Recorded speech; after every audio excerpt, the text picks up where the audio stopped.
We're going to take a look at the film True Grit, both the 1969 version and the Coen Brothers 2010 film. Westerns are a very particular genre.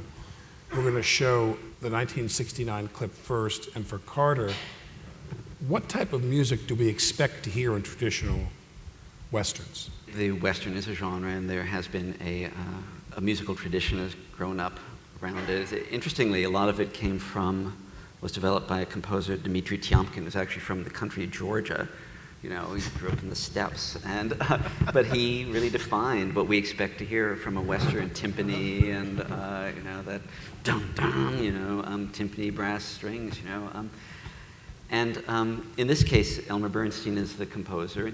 And he, of course, he did The Magnificent Seven, which is a classic piece of Western theme. Elmer, but he was hewing to the tradition that had already been established by Dmitri Tiomkin, the timpani, the brass. And, so this is Elmer Bernstein. This is Elmer Bernstein. Let's see the 1969 True Grit.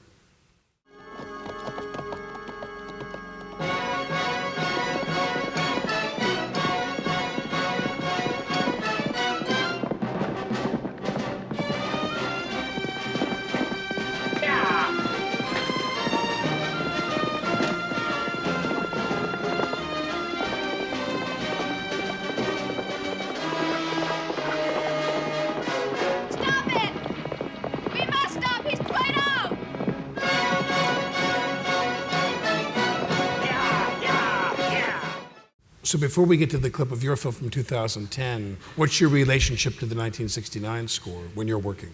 Well, I don't think any good could come from seeing it, honestly. So it just, when I knew that we were going to do it, the first thing I did was not watch it because it's, either I'm going to inadvertently copy something or I'm going to be trying not to copy it. I mean, it's just no good can come of it. So I did not get involved. And the first conversation we had, which I think was years even before you shot it, the first thing we said, we don't want to do Western music. We didn't know what we did want to do, but we just said, we don't want to do Western music. And how did you arrive at what you finally did want to do? Yeah, the discussion was to use a hymn, a Protestant hymn, we ended up using more than one, actually. But interestingly, the one that we sort of started with was a hymn that we were familiar with from another movie that we do like very much, which was Night of the Hunter. It sort of grew out of that because then Carter started listening with us to other hymns that had, we thought, the right sound and also the potential for different kinds of orchestration in terms of different moments in the movie.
So with them present here in the room, tell us, what are they trying to do to us with that music?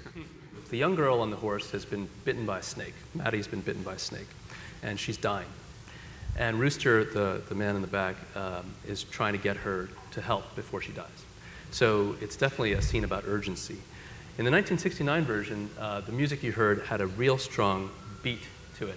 And when I saw that scene, I thought to myself about research that's being done right now about how we perceive beat in music. And one of the most interesting findings that's coming out of the neuroscience is that when we perceive beat in music, even if we're sitting completely still with no intention to move or dance or tap our feet, there's a huge amount of activation in the motor planning regions of our brain, what are called the premotor cortex. If I could just show you a quick image.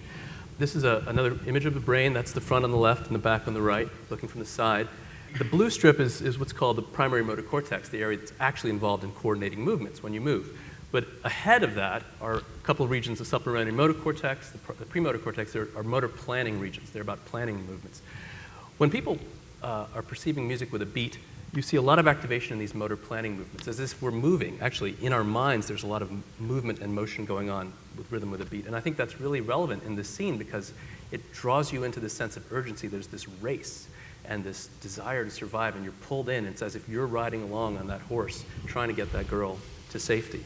And then when you take that away, as you completely did with your Protestant hymn, you completely change the feeling of the scene. And I think it's partly because you don't have that inner sense of movement going on. You have a very floaty kind of sense with that hymn. And that hymn is much not about this race to survive. It's about the next world. It's about what did it mean, what I just did in the film.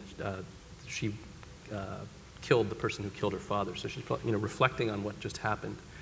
These dead bodies we see around us, this otherworldly insect sounds, it completely takes you into a different sort of hovering, looking down upon this scene, spiritual kind of place. And I think that's partly due to the different ways our brain responds to music with and without rhythm and beat.